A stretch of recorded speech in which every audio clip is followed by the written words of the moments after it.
Welcome to Coffee with Audrey.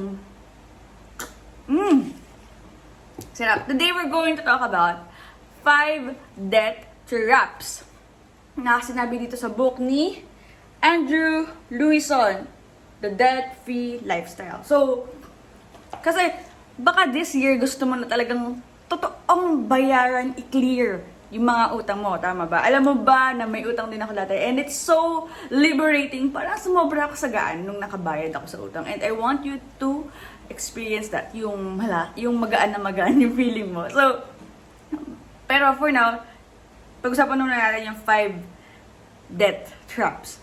First trap is lack of knowledge. Wala naman talagang tao na binalak na mapunta sila sa sitwasyon na may utang sila, hindi na sila makahinga. Normally, meron talagang lack of knowledge. They are ignorant about financial matter. They do not know how to use money wisely and often fall to financial traps. Number 2, easy credit.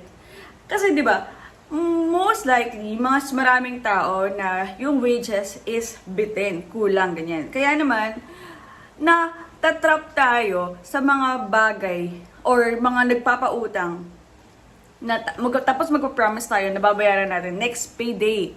So, ang catch kasi doon, normally itong mga nagpapautang is kinukuha yung ATM, tapos what? I-divulge natin yung PIN.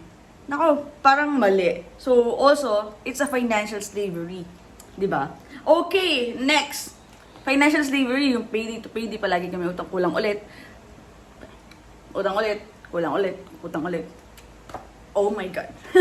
Okay, number 3, high interest. Alam nyo ba na ang interest or usury came from the word na cash or na shock.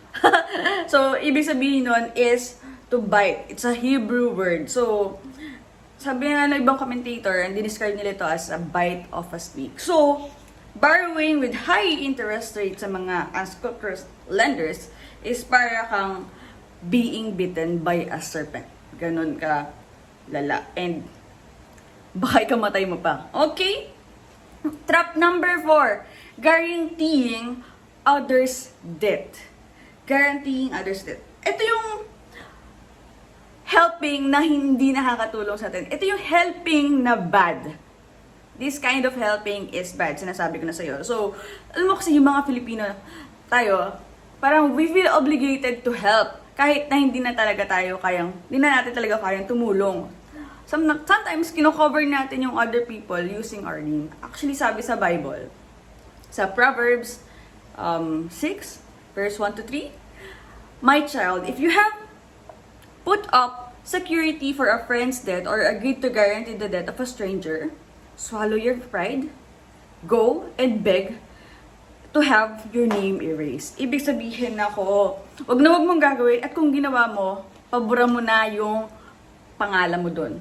And lastly, trap number 5, incur credit card debt. So, most harmful pervasive financial trap is the unwise use of credit card. Hindi ko sinasabing masama yung credit card. The unwise use of credit card is the bad thing. Kasi kapag may credit card ka, kailangan mo ng discipline and organizational skill para ma-monitor mo yung mga utang mo. Kasi pag nag-pile up yung mga interest, kasi hindi mo na alam na may utang ka pala or bayaran na pala, time na pala para magbayad, lalong-lalo ka maiipit. So, that's it guys.